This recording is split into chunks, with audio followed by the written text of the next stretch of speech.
What's up, you guys, and welcome to my channel. Happy Crime-Halloween! All this week I am posting new true crime videos every single day, leading to a multi-part series finale that you do not want to miss. I have already hinted at what this finale is over on my Instagram, so if you are not following me over there yet, go ahead and do so by following the link in the description. Also on Instagram is where I will be posting any video updates as well as my true crime book club pick of the month.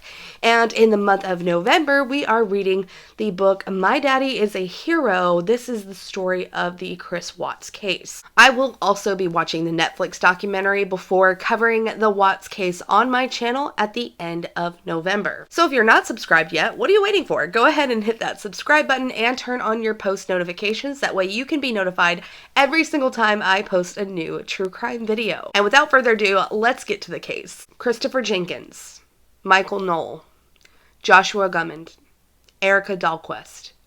What do all these names have in common? They were all college-aged individuals who disappeared around Halloween in 2002 within 150 miles of the city of Minneapolis in Minnesota. While authorities didn't necessarily believe there was a strong connection linking these individuals together, the victims' families thought differently. Could there have been a Halloween serial killer on the loose in 2002? While in Christopher, Michael, and Joshua's cases, this could be a slight possibility, in today's video, we are going to be discussing the solved murder of Erika Dalquist. Erika Marie Dalquist was born on April 18th, 1981 to her parents Colleen and Dwayne in Little Falls, Minnesota.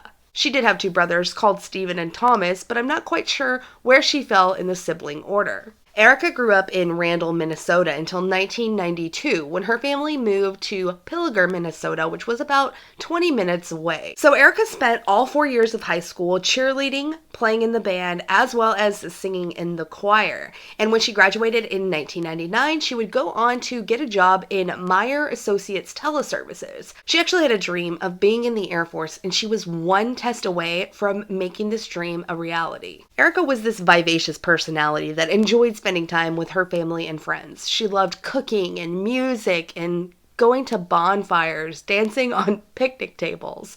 She could make friends basically wherever she went. On October 29th of 2002, 21-year-old Erika Dalquist was meeting some friends at a downtown bar called Tropical Nights in Brainerd, Minnesota. The group enjoyed their night out before the bar would eventually close, and while the group was waiting for taxis to take them home, Erika spotted someone she knew, and she told her friends, "Go ahead and cancel my taxi, I'm going to go with this person." The group had no idea who this person was, but Erika obviously felt comfortable leaving with him, and so they didn't really think anything of it. But unfortunately, this would be the last time that Erika Dalquist was seen alive. When Erika didn't return from her night out, friends and family knew something was wrong and filed a missing persons report. Search parties would be formed, but they would find no trace of Erika. In January of 2003, investigators had their first major lead in Erika's case. A 27-year-old man by the name of William Gene Myers came into the police station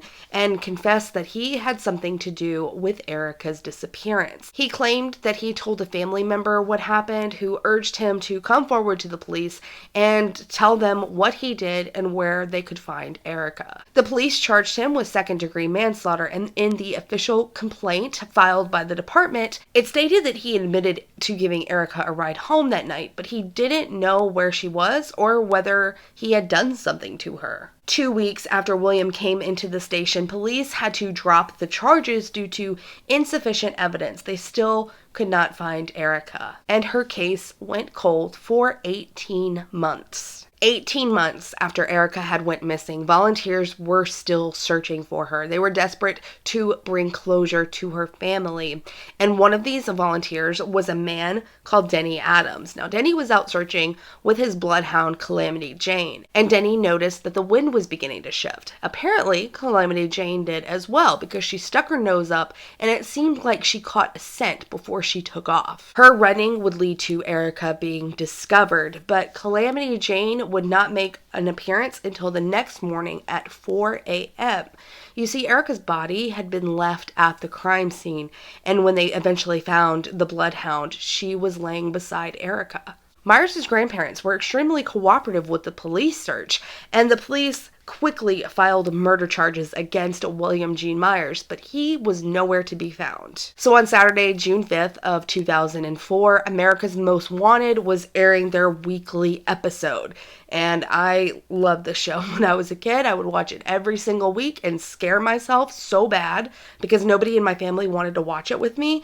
So I would have to be by myself in a room just being weird Angie watching America's Most Wanted. On the June 5th episode of America's Most Wanted, William Gene Myers was profiled. And it worked, you guys. Someone called in a tip, and an hour later, he was arrested. He was working at a carnival in Birmingham, Michigan. So the police began their interrogation of Myers. Now, he claimed he'd been at the Tropical Nights bar that night. He'd been drinking with Erika and offered her a ride home. But instead of taking her home, they would actually go drinking around Brainerd and would eventually get into a worthless argument. Myers claimed that his temper took over during this argument. They'd both been drinking, and it was something so petty you wouldn't even argue over when you were sober, but, alcohol made it much worse. Now, he said that he was trying to get her to calm down, in his own words, when he realized that she had stopped breathing and he freaked out. So I'm assuming this meant that she died due to strangulation, but it has never been made clear. After she had quit breathing, he claims that he panicked and drove her to his grandparents' farm where he was raised, and that is where he buried her. On October 13th of 2005, William Gene Myers entered an Alfred plea to 1 count of unintentional second-degree murder in the death of Erika Dalquist in exchange for intentional second-degree murder charges being dismissed. So in case you are unaware of what an Alfred plea is, it's what the West Memphis 3 took, which that's a fascinating case in and of itself. You should definitely look that up if you have not heard of that already. And if you want me to cover it, please let me know. Happened just across the bridge from me. But it basically means that the defendant is maintaining their innocence, but admitting that the prosecution has enough evidence to find them guilty without a reasonable doubt. Side note, the West Memphis 3 case, they definitely did not have enough evidence for beyond a reasonable doubt, in my opinion, but tangent, over, done. And at this time, he was sentenced to 20 years and 10 months in prison. The Dalquist family remembers Erika by sharing their favorite stories, looking at photographs, and eating her favorite meal, which was tater tot hot dish.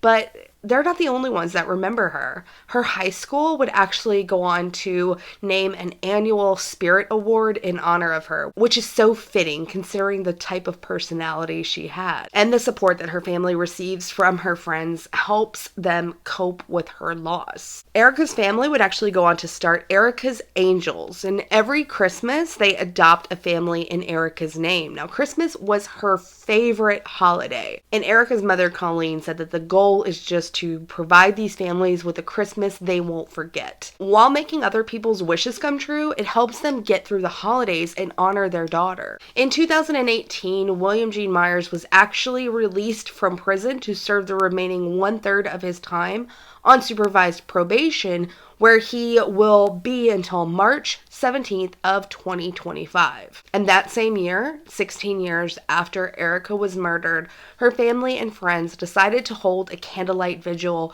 where the former Tropical Nights bar used to be. It was really important that they did it that year, especially because Myers was released from prison. And they wanted to show him that while Erika may be gone, she's still remembered by those who loved her. And with that being said, we are at the end of another video. Thank you guys so much for watching Erika's story today. If you liked it, please let me know by giving it a thumbs up, subscribing to my channel if you haven't already, and sharing Erika's story. And while I do have all of my Crime-a-ween videos planned out and ready to go, if you have any cases you would like to see me cover, drop them down in the comments and I will get to them as quickly as I can. And with that being said, I'm going to go and I will see you guys tomorrow for another Crime-a-ween video. Bye!